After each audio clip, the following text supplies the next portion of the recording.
Fajn, inspiracijski podcast z Majo Monroe. Pozdravljeni, dragi poslušalci, gledalci in sledilci Fajn podcasta, kjer vas vsak teden razveseljujemo z inspirativnimi zgodbami ljudi. In tokrat se vračamo na lokalno mariborsko sceno. Z mano je radijski urednik, moderator, voditelj in tudi dokaj frišno pečeni očka, Bor Greiner. Bor, pozdravljen. Pozdravljeni. Od vseh teh titul je očka najboljša titula, zato ker ko enkrat to titulo dobiš, so vse ostale prejšnje plus nagrade, plus želje absolutno irelevantne. Moram ti povedati, da biti oče, kar sem jaz ugotovil v pozni starosti, je nekaj absolutno izjemnega. Tako da hvala za to tituliranje, bolj pravilno me ne bi mogla naglasiti oziroma titulirati. Veš, kako so ti Avstrijci, njim je pomembno vse ti doktor, docent pa to. Mi Mariborčani smo taki, da samo če nekdo oče, mu samo reči sveže pečeni očka ali pa ata, pa je že tako. Ati, ja. Mi je lepo rekla. Ja, kako se znajdeš zdaj v tej vlogi, glede na to, da ne vem, si drugače ker zaposlen, pa ta jutranja služba se veš zjutraj, zdaj pa otrok ti pa v bistvu obrne življenje na glavo. Kako si ti to shendlal zdaj 1 leto? Ljudje rečejo, da bo po otroku življenje drugačno ali pa slabše ali pa na glavo obrnjeno, ampak v bistvu strašijo pa lažejo ali pa iz nekih svojih problemov ven govorijo. V resnici otrok osmisli življenje. Zdaj, odkar je julija, se meni lažje vstajati zjutraj. Ne da bi se moral, ker od COVID-a naprej znamo tudi od doma delati, pa lahko zdaj povem tako skrivnost za 1 milijon evrov, da odkar smo se mi opremili, jaz lahko tudi od doma vodim cel jutrni program, če bi želel. Ni smiselno, zato ker je lažje delati iz studija, ko je enkrat julija v pogonu.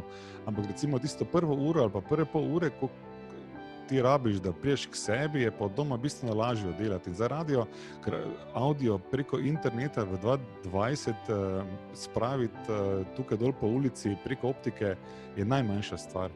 Tako da meni je v bistvu zdaj lažje, ko se je Julija rodila, pa razumem zaradi COVID-a ali zaradi nje, ali zaradi tega, ker smo pač kot familija kar prilagodljivi. Babica oziroma moja mama je tu kraljevsko vlogo oddelala in dejansko, ko sem bil na dopustu, jaz pa Natalija pa Julija, je bilo daleč najbolj stresno v zadnjega leta, v zadnjem debelem letu, ker ni bilo babice, da bi vse malo prevzela. Edini problem, ki je res realen, je ta, da je ta materinstvo izjemen stres za mamo, dokler doji, tudi zato, ker se Julija po noči še vedno zbuja. Otrok, ko ga ti dojiš, se on zbuja, ker je navajen, da je, in zatim od tega ne moš odtegniti, oziroma jaz kot oče ne morem Nataliji reči, poslušaj, čas je, da nehamo dojiti, čeprav en psiholog mi je rekel, Bor,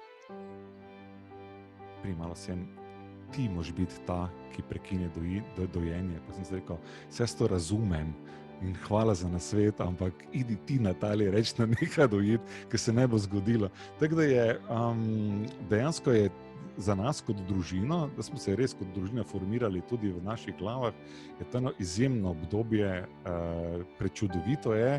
Še to srečo so imeli, da noben ni zbolel. Julija je imela 2krat malo šmrkal nos in to je bilo to. Morje je bilo svetovno, Jaz sploh ne dojemam 2020 kot nekega stresnega leta, samo zato, ker nam tako čudovito gre. Je pa res, da če bi zdaj Natalija tukaj bila od zadaj, bi jo vprašali, ne bi bila tak, ker ko sem jaz rekel, da taki lepe otroke delamo, da bi še enega lahko imeli, je rekla, daj me ti vprašaj to čez pol leta, približno. Ja, vsekakor se mi zdi, da ženska drugače doživi to prvo leto kot moški, drugače je vpeta v dogajanje, da tako rečem. Ja. Ampak vseeno vrnimo se na to jutranje. Jaz sem nekje zasledila, da ti sploh nisi jutranji tip. Kako potem to sploh zgleda, da že skoraj 30 let ob 5 v bistvu prebujaš Maribor? Mene so pravzaprav mariborski lepi izrazi nasrali so me. Imam še en grši izraz, ki gre za na in naprej, ampak nima smisla tukaj preklinjati, čeprav čutim, da bi moral v tem momentu zdaj. Jaz nisem vedel, ko sem šel na radio, da če si dober na radio, moraš delati zjutraj. Niti nisem vedel, da sem dober, ko sem šel na radio. To je druga tragedija, ker jaz, ko sem audicijo falil za Marš, smisel, da je to konec moje kariere, potem sem šel na večer delati, potem sem pa tam informacije šibal kolegom, potem sem pa na večeru dobili to delo in potem sem pa na radio smilili, pa tam vzeli. In sem imel potem to srečo, da sem lahko zelo počasi nekaj sebe naredil v naslednjih 5 letih. In te generacije zdaj, ki morajo biti podcasterji že jutri, pa so začeli včeraj, pa morajo biti influencerji že danes, pa so začeli včeraj, imajo bistveno teže, ker je večji kot je trg, hitreje si treba dokazati. Manj imaš ti časa, da odrasteš, zdaj pa mi vsi vemo, kak je pri 19 biti zrel. Zdaj, jaz nisem bil še pri 39, jaz sem zdaj pri 49 počasi zrel, ne?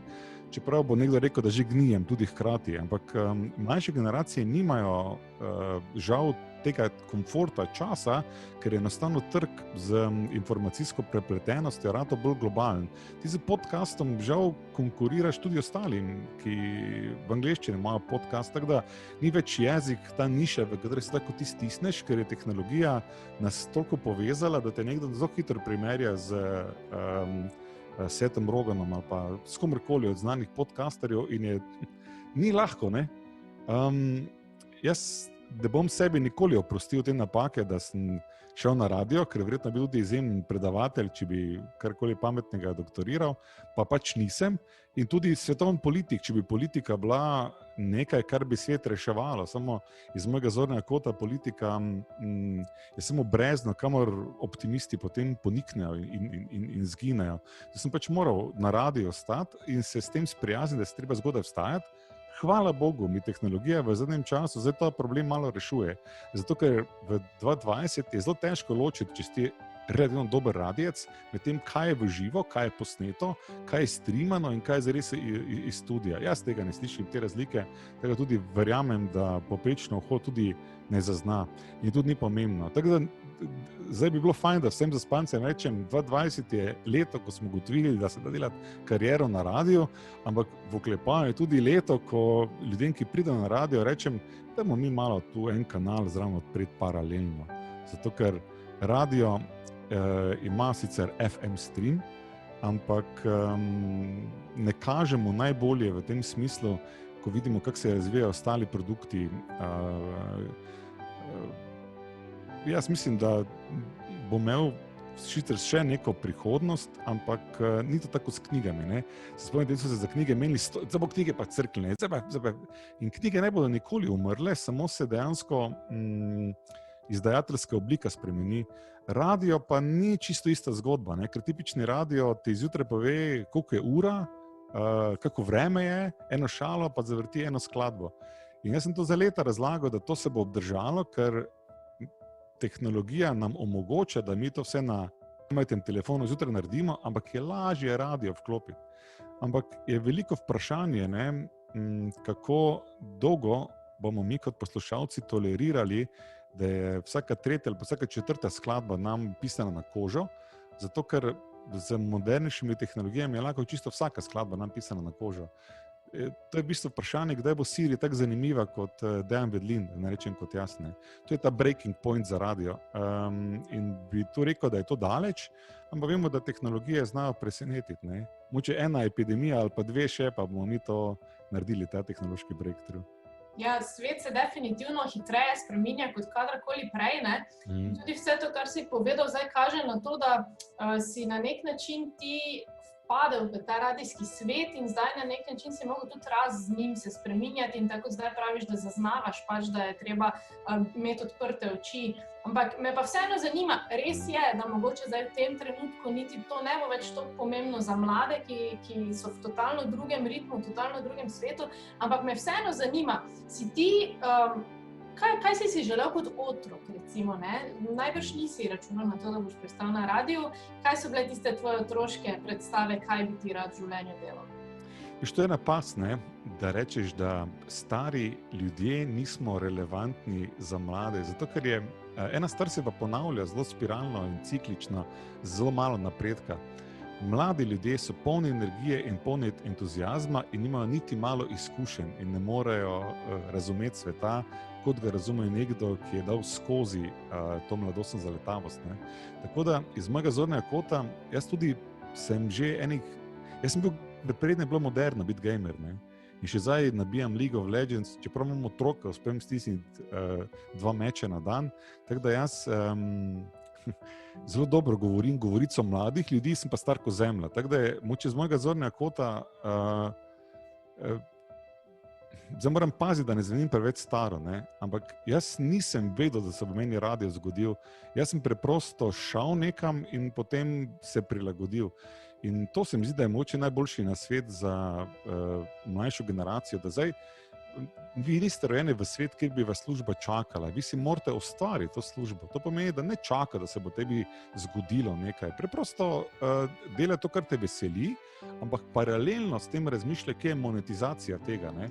Ker zdaj se pa res več ne smemo pogovarjati o tem, da pa je denar nekaj, kar smrdi. Ne, denar je nekaj, kar je nujno zlo. To pomeni, da ta romantičnost, da se mi pogovarjamo o tem, kaj naj jo veseli, ampak da pa ta aspekt financ ven iz ničema je preprosto naivna. Videl se moramo pogovarjati o tem, kak je tvoj fajn podcast fajn, ampak se moramo tudi hkrati pogovarjati, kako ga bova vzdrževala naslednjih 10 let. To pomeni, da treba razmišljati, kje tukaj je niša, da ta podcast je finančno vzdržen, da tebi ne prinaša samo osebnega zadovoljstva skozi hobi, ampak tudi preživetje.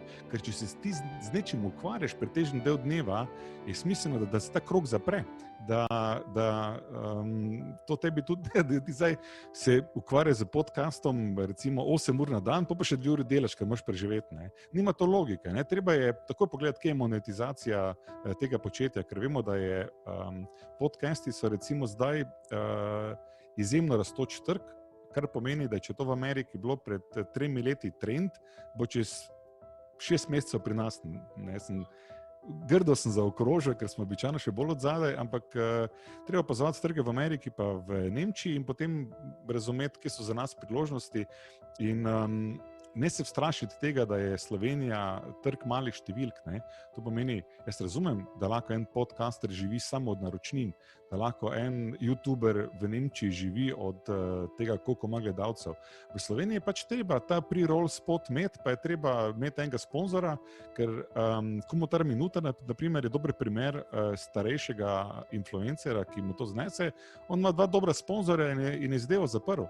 Ne rabi sem sekirati, ali ima 10 ali 15 ali 20 urjev, ali ima lepa afna, malo več ali ne. Ali on ne rabi razmišljati, ali bo on zdaj pa šel zdaj v ta make-up, pa bo se vseeno malo namazal, ker to neke sedilce prenese. Ne, on lahko vzdržuje kvalitetne vsebine, ampak je o monetizaciji svojega hobija razmislil prednje kamero prvič vklopa.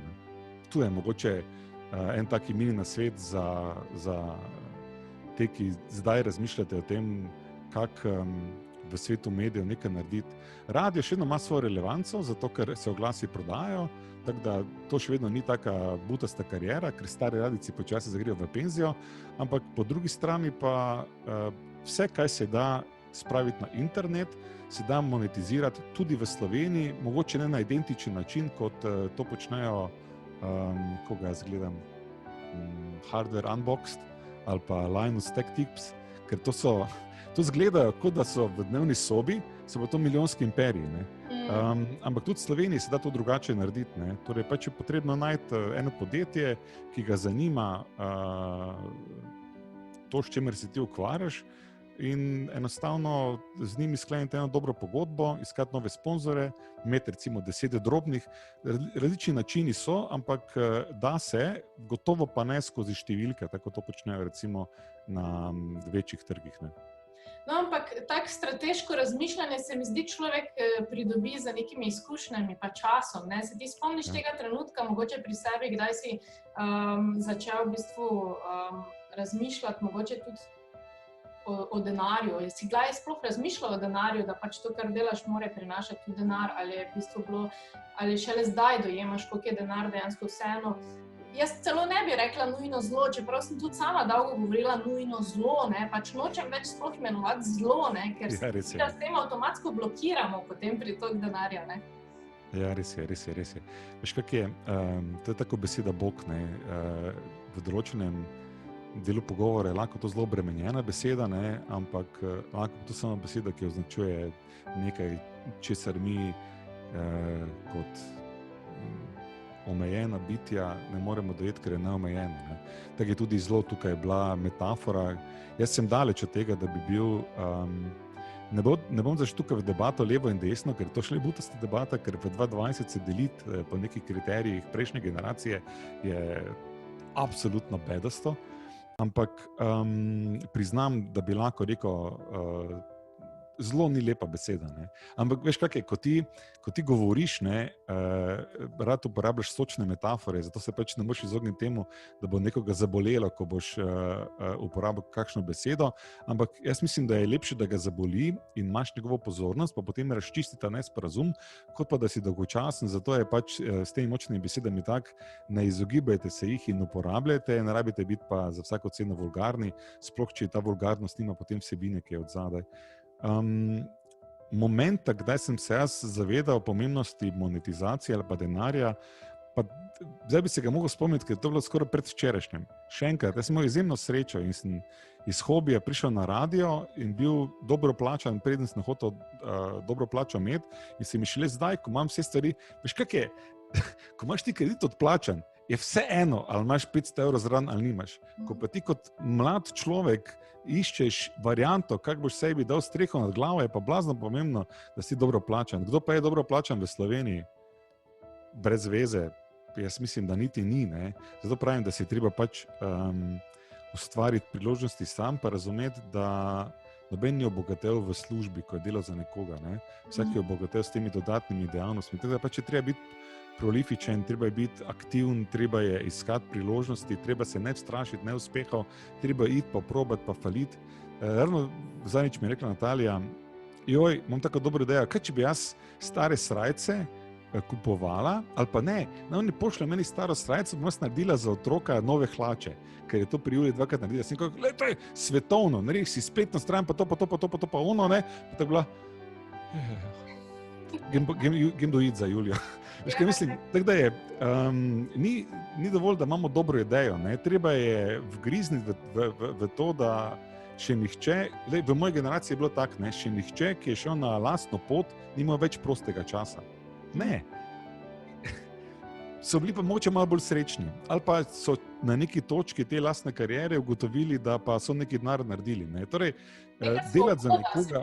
Neka svoboda se mi zdi, če greš na svojo pot, sicer delaš več, kot bi v službi, ampak ta neka svoboda, da lahko delaš tako, kot ti čutiš, tako, kot ti misliš in takrat, ko ti pač misliš. Ne? Ja, ampak glej, za večino ljudi je ta svoboda samo spoznanje, da šef sploh ni bil tak napačen. Zato, ker ko ti sam prevzameš te odgovornost, vidiš, kakšna odgovornost to šele je, da mora biti plača ob koncu meseca. Ne? Torej, mi kot delojemalec težje razumemo delodajalca, dokler sami sebi nismo delodajalec. Pa je to malo lažje. Tako da, jaz po 25 letih sem zelo rad rudarček, dam si gor lampico, pa grem v rudnik, pa poberem ta denar, zato ker velik del dneva ne rabim razmišljati o službi. Ker za moškega, ki gre v 50 počasi, je ta identifikacija z poslovnim uspehom že nekaj, kar je mimo. Ne? To vsi mlajši ali pa v začetku kariere fejs si prizadeva, da je bili uspešni, ker zelo sebe vidijo skozi ta uspeh. Ampak ko imaš potem enkrat otroka, pa ko se enkrat pa prilezel do nekega uspeha, vidiš, da dejansko ni notri dosti, ker žal pač nisem Nikola Tesla ali pa Marie Curie, da bom svet rešil z nekim izumom in je moje službeno udejstvovanje za svet relativno nepomembno. In je dosti pomembno meni osebno kot človeku, da pa imam en dom, pa družino, pa tu neke odnose, pa prijatelje, pa neki osebni mir. Ne? Tako da je... Ampak zopet, s polno ritijo lahko srat. Moram tako povedati, ker je nekaj drugače. Tak pregovor gre. O tem ne bi na ta način razmišljal pri 25, ampak zdaj pa ti pa povem, da je definitivno priporočam vsem, da ste hitro starši, ker vam to, ta fokus iz osebnega prenese na družinskost in otroka in je lažje potem. Torej, budisti imajo, prej si... me spomnila, ko si o sreči govorila, imajo dva zanimiva trika. Eden je ta, da so enega starega budista, ki je bil v ječi 90 let svojega 130-letnega življenja, tako pravi legenda, vprašali, kak je zdaj, ko je prišel od zapora, pa je rekel, v redu, srečen sem. Ja, ne, kak je zdaj pred lani ob tej pa nesrečni. Ne, sem bil srečen. Oni lahko zaprejo moje telo, ne morajo pa zapreti mojega duha. Tako je pač v tej zgodbi podobno. Ne? Ti si sam kreator lastne sreče, zato ker je naše oči nam fejs lažejo. Ko mi gledamo okoli, vidimo to, kar nam možgani interpretirajo. Podatke oni združijo v neko celoto. In jaz se odločim, da to, kar vidim, ni tako slabo, da bi bil nesrečen. Pravim biti realen, pa tako mičkeno zmerno optimist v smislu, da bom jutri, ko se bom zbudil še vedno v tem čudovitem zelenem svetu, ne bodo vsi mrtvi zaradi korone ali pa atomskega uničenja. Zato pač ne vdam se tej misli, ne? Iz tega rečem, da sem mogoče zmerno optimist prej kot realist. Ampak gotovo pa nisem nekdo, ki zagleda okoli in reče, kak je vse grozno zdaj pa sveta je konec, nehali bomo živeti, ker je virus med nami in tako dalje in tako dalje. Ne? Kar me je zdaj, na primer, spomnilo na to, da ti zvesto ostajaš v Mariboru in koliko se tebi zdi pač pomembno okolje, ker Maribor je to tako jamrajoče okolje, istočasno je ful srčno okolje, ne? Res taki mali svet vsega, ne? Koliko je pomembno okolje za to, da človek najde v sebi mir, koliko si lahko dovolimo tega vpliva, oziroma koliko lahko potegnemo iz okolja za dobrega, za to, da smo dobri. Še ravno Maribor me je naučil tega, da kljub temu, da vsi jamrajo, pa da vsakega, ki je malo uspešen, treba vrezati, pa da za vsakega, ki je malo nadpovprečen, imamo eno zgodbo o tem, kaki butljev v bistvu, ne. Ravno to okolje te nauči, da nisi občutljiv na to. To pomeni, da me Maribor, pa to jamranje Maribora je malo specifično, ne? Ni ga treba tako resno imati. Ljudje od zunaj ga dosti bolj tragično jemljajo kot po moje Mariborčani, ker Maribor ima ene take čudovite lastnosti, da Tom Cruise gre skozi Maribor, ne bi bilo tega kričanja in drame, kot bi bilo še v Ljubljani ali pa gotovo v kakem drugem evropskem mestu. Ne? Bi tako bili, glej, Cruise je šel čez Gospodsko, kak je mali, v bistvu, ne? Veš, to je taki mariborski odziv na Toma Cruisa in v tem je Maribor poseben. Ne? Tudi v tem je Maribor poseben, da nekdo, ki se s Ferrarijem čez Maribor pelje, ni frajer, ampak je skoraj že butl. Ne? Pa malo mora biti nerodno, ko se pelje skozi Maribor. Tako mesto je to.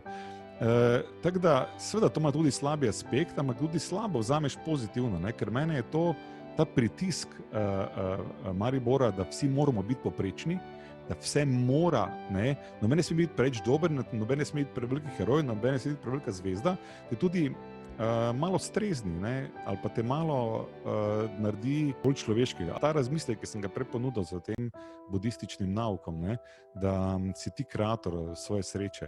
Ne moreš pustiti, da te, pri 20, mogoče, ampak pri 50, ne moreš pustiti, da okolje tebi odreja, ali boš ti srečen ali ne.